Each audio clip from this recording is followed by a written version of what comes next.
to the Northeast Kingdom Voice. I'm your host, Scott Wheeler. Today we have taken the show on the road and we are filming from the bowels of the Northern Star.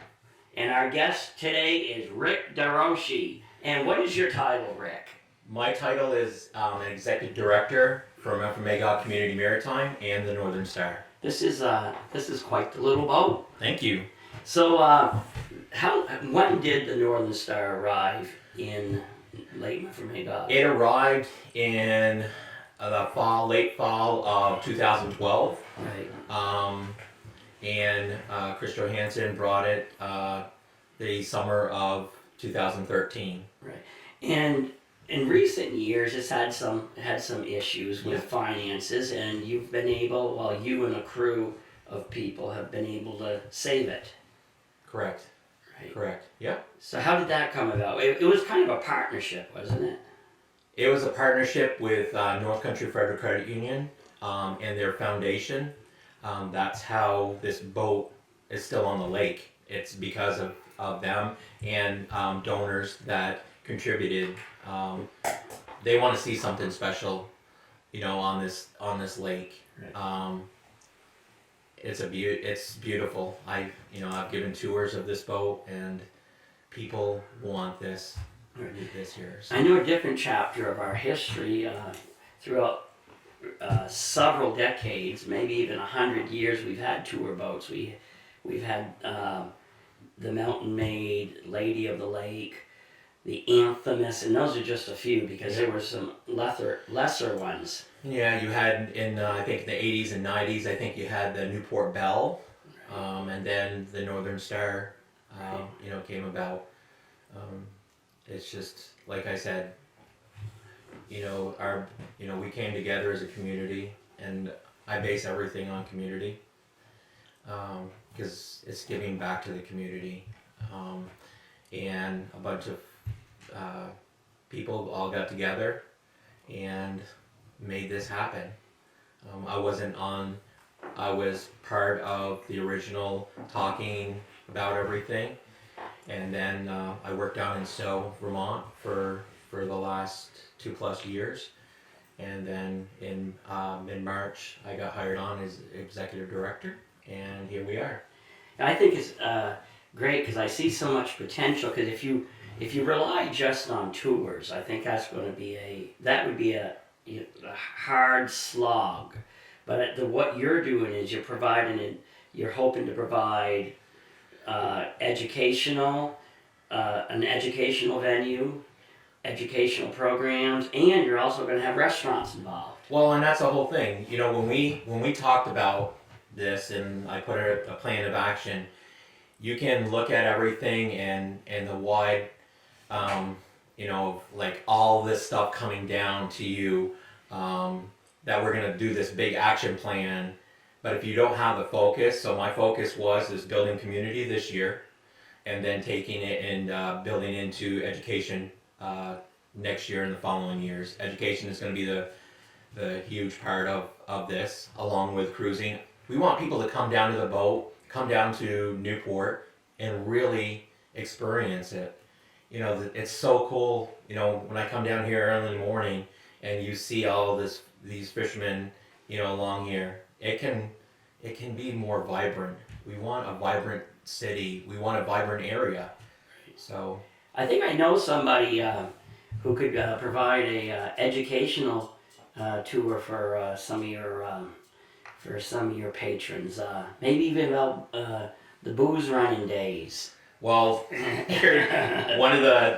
got the sheet right in front of me, and the first person that I got on here for history is actually you. Yeah.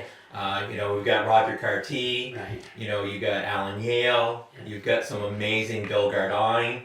Yeah. We have these local libraries around here. And the good thing is you named all those people. We all come from different backgrounds, and like Alan Yale actually was one of my social studies teachers, and he's very analytical, and the guy knows the smallest little details while I'm more of a storyteller, I like the story of the people. Right. And so all those people you named, we all get along and we all come from, but we all approach it at different angles. So I think that's a good thing. And by the way, is this area is kind of historic to me in the sense of we're only sitting, this boat, which is now sitting at the city dock, only sits several hundred yards from where lawmen decided they wanted to stop my grandfather and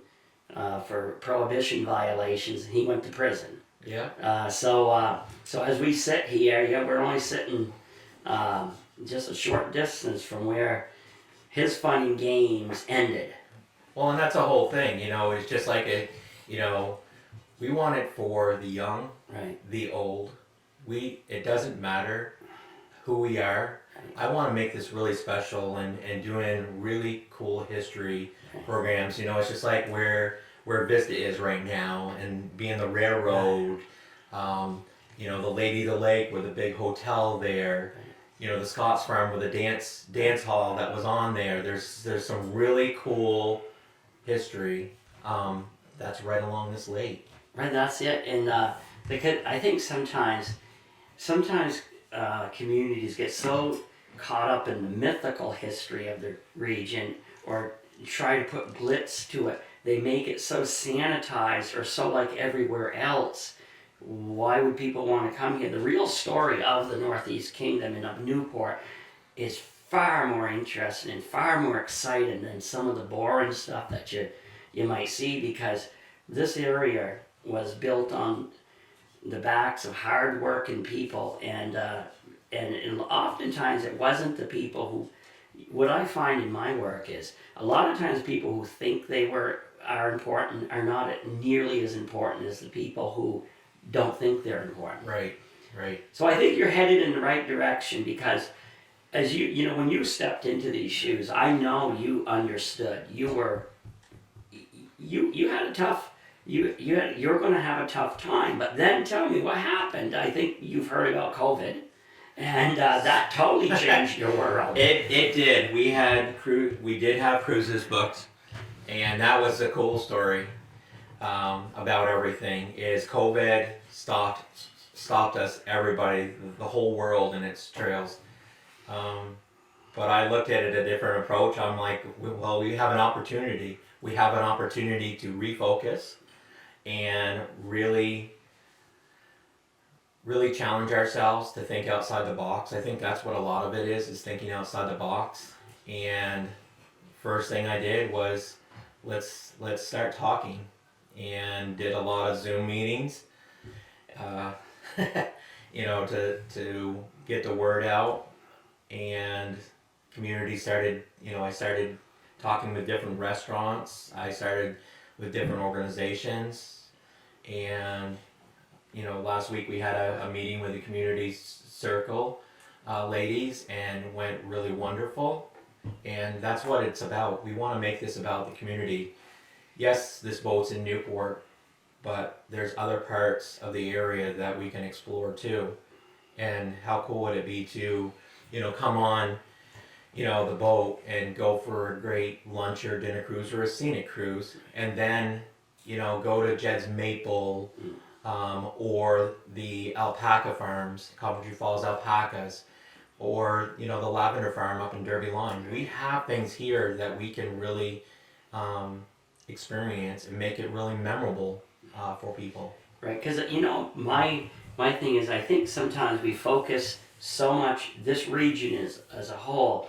A lot of times we focus on what we don't have, and that makes the news. But on the other hand, we don't focus enough on what we do have. Mm-hmm. And I think this area offers a lot, and this boat is one of them. But all the other places you mentioned are also positive. Well, and that's what it is. It's not. We want everybody to be a part of this whole area, so it doesn't matter who you are or what business you have. We want everybody to be a part of this, of what we're planning on doing.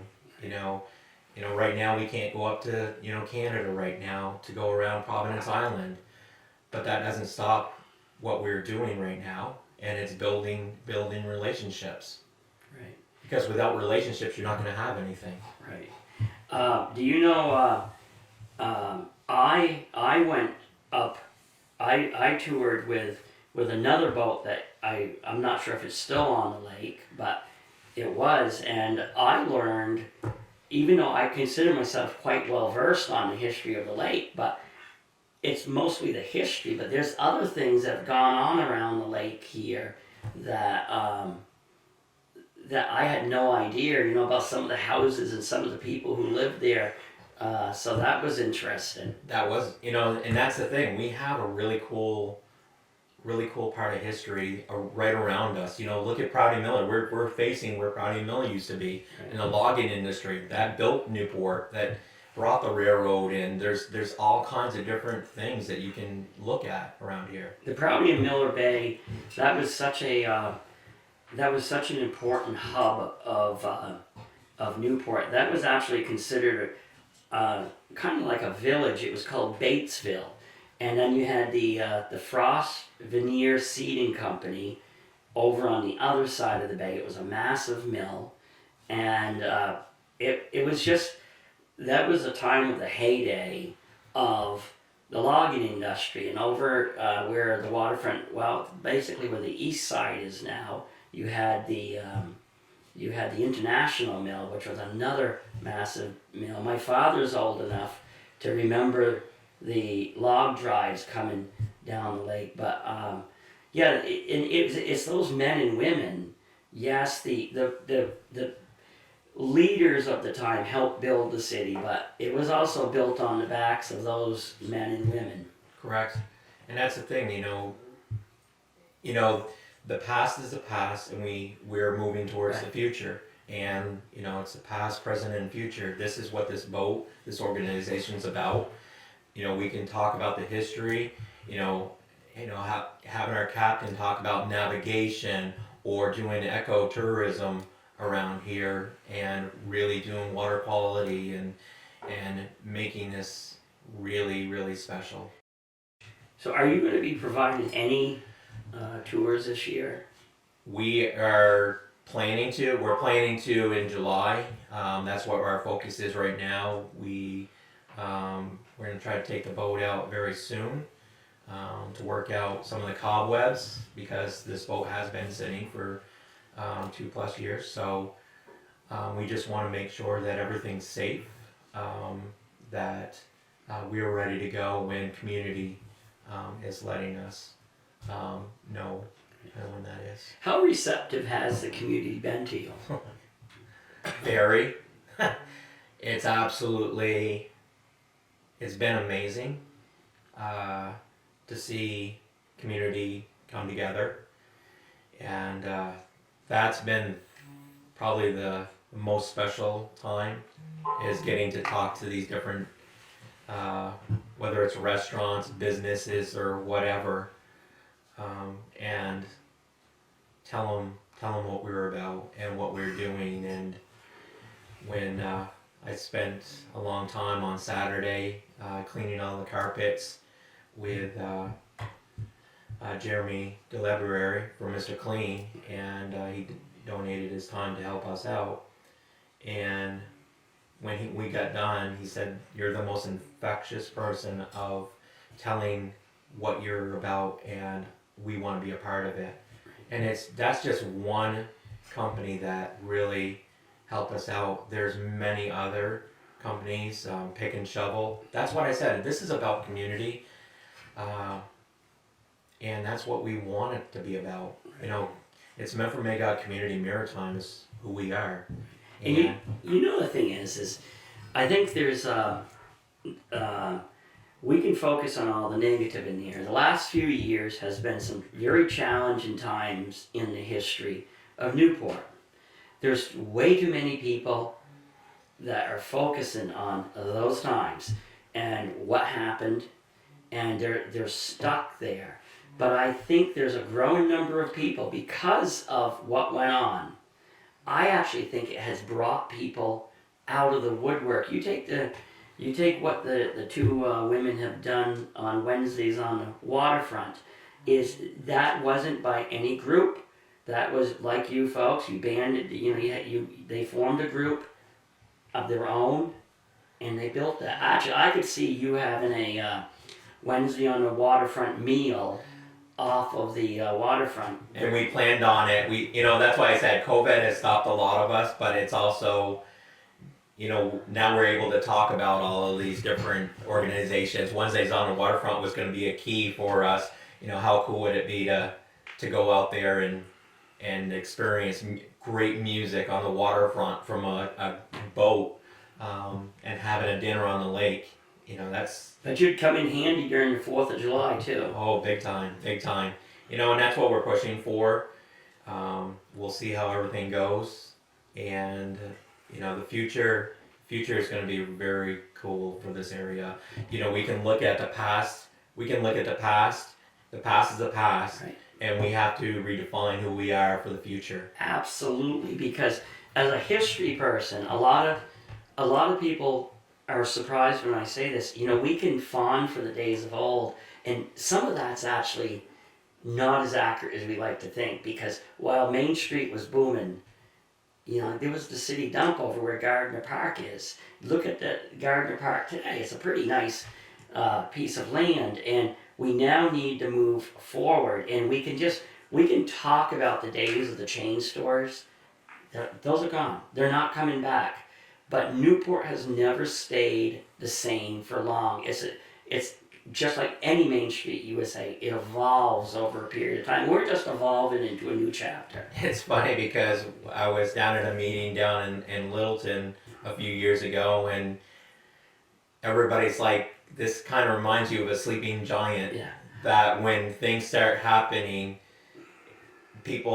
other communities are going to go, wow, what just happened? It's that amazing experience, and that's what we're trying to bring. We have to start somewhere, Right. and right now is a great place to start, Right. is with this boat. Right. Okay, well, why don't we now have you provide me with a tour, and the viewers and the listeners. Definitely. Okay, we are now on the top deck of the Northern Star, and Rick is about ready to give us a tour. And what a beautiful day it is! And look at that! Look at the views. Yeah, it's just a beautiful, calm day. This is how we wish it every day in the summer. We've got people out there fishing. You go right there. We got a boat getting dropped in the water right now. So there is even though COVID has still limited us on our thing, on what we're planning on doing is getting this boat ready for the summer. Right. There's still action happening around here. Rick, you grew up here. Remember what that used to look like here? That was a horrible sight. It was absolutely crazy, and I saw some pictures the other night, and I was just like, oh my God, that was like what Newport used to look like, right. and now we look at it, people are walking along, we got fishermen way over there. Right.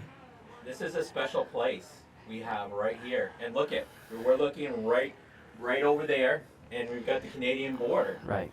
How cool is that? We've got Owl's Head right there, we've got Party Beach, so, the east side's right there. This is really a truly amazing place that we have. No, you're not able, even once you get going, you can't go to the basin. We can't go up to the Canadian border right now, and it's looking like they're planning maybe the 1st of July, but nobody knows, the Canadian government, and hasn't decided on that, and we'll see. There's still more to see around here of this lake than the Canadian. Yes, it's really special, and it gets narrow in the mountains, but look at this. Right. Look at what we have here. Your opportunities with this boat and with this community is really limitless, and I hope you can pull it off, because there's been a lot of boats here who over the years they've struggled. The struggle you have, as you probably know, we have a short season here. The ice just pulled out a couple weeks ago. Well, that's a little exaggeration, but It's not too much. We have a short season, so you have to, as they Well- say, I guess you're an old farm person. You have to make hay while the sun is out or something Yep, like that. yep. But the whole thing is, you know, we're standing on the boat right now, and this is much more than just the boat. You know, having classes and going out, and whether it's history, math, technology, Right. Making it a year-round area, Right. just not cruising Right. part of it. So That's true. yeah. And I'd be happy to share some of my photos here with you. Like even things like, for example, we talk about the beauty in that, but you might be able to find somebody to do the ecological impact of the big oil spill that occurred. I can't recall what year right off. It was the 1950s. Hundreds and thousands of gallons of oil came down from Coventry when the Portland pipeline broke. It totally covered this in oil, and the experts tell me that if you actually dig around, you will find remnants of that oil spill. So that was a defining moment for some. That sticks out in some people's heads, and so do little things like that, and there's a science project right there. Right, and that's by far is getting with it, the historians, the local historians, and really finding out, how cool would it be to go on the boat and where Vista was and the east side was and the campground and Prouty Beach. That wasn't always a beach right there. Right. Yeah. Well, yeah. Prouty's Beach. My father used my when my grandfather was arrested, he lived over here. But when my father grew up, he lived over there, and he talked about going.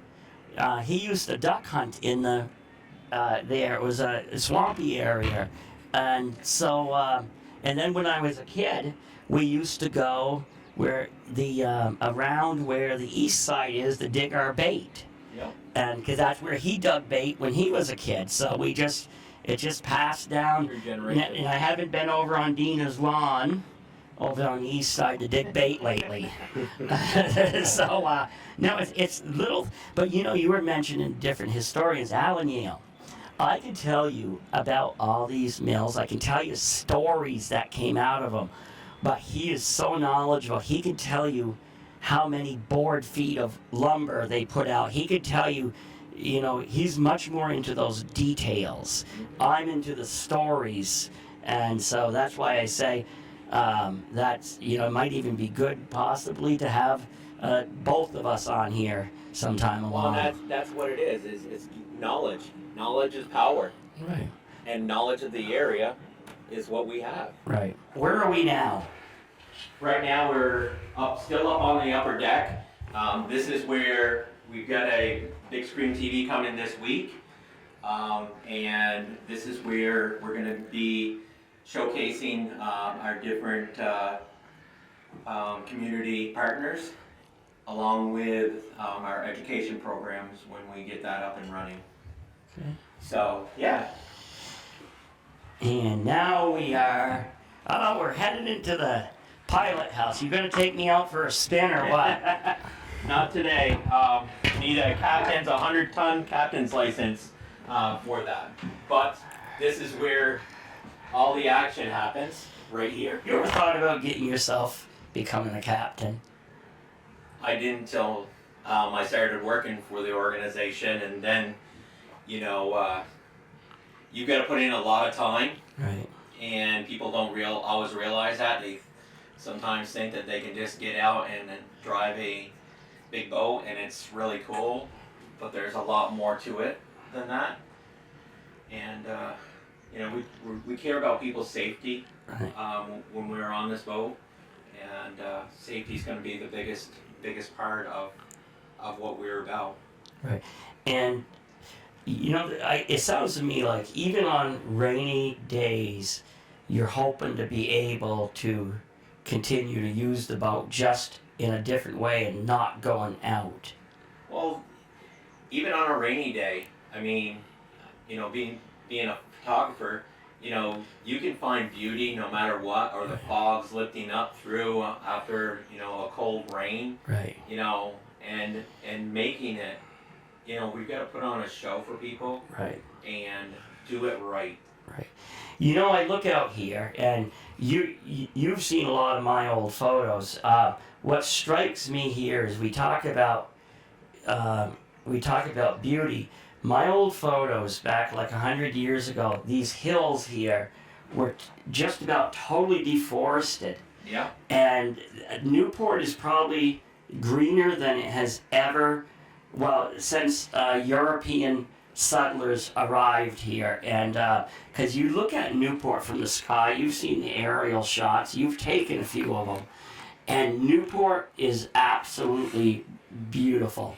I get so tired of hearing the negative about Newport when we have so much beauty, we have so much promise, and I think by focusing on all the negative all the time, I think that becomes self-fulfilling. Well, that's the whole thing. When people first came to Newport, it was a logging industry. They clear-cutted all of this area, Right. and then what it brought the trains, and it Right. brought commerce to Newport, Right. and it brought people, because we have the lake right here, and it also brought farming Right. here. Right.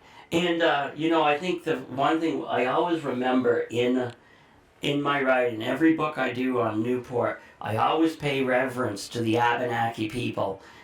Because some history books, I don't mean just local history books, I mean U.S. history books, is written in such a way that once European settlers and such arrived, it's almost like poof, there was life. No, this lake, this area had a vibrant Abenaki population. I've read old diary entries, and it talks about the settlements that were around here, and I make a special effort to make sure that people understand that our European ancestors were not the first people here. Correct. So, Correct. okay, 30 seconds. What more would you like to say? Thank you for coming out here. I want to thank all the community partners, and the more that we get on here, the better it will be. I just want to thank everybody in the area for what we're doing right now, and what our vision is that's community, and how important community is. Without community, you don't have anything. And I've got to say, I think they picked the right person for it, because I know you love this, you kind of exude this, and this has been something really you've wanted to do for a long time. You've had jobs, so you've had to do what you've had to do to survive, but I know this is right up your alley. Yes, I'm glad that I got the opportunity, and I'm an old farm boy, so I'm going to do whatever it takes to do it right, and give back to the community. Okay, well, thank you for coming on, and thank you to the viewers for tuning in to another segment of the Northeast Kingdom Voice.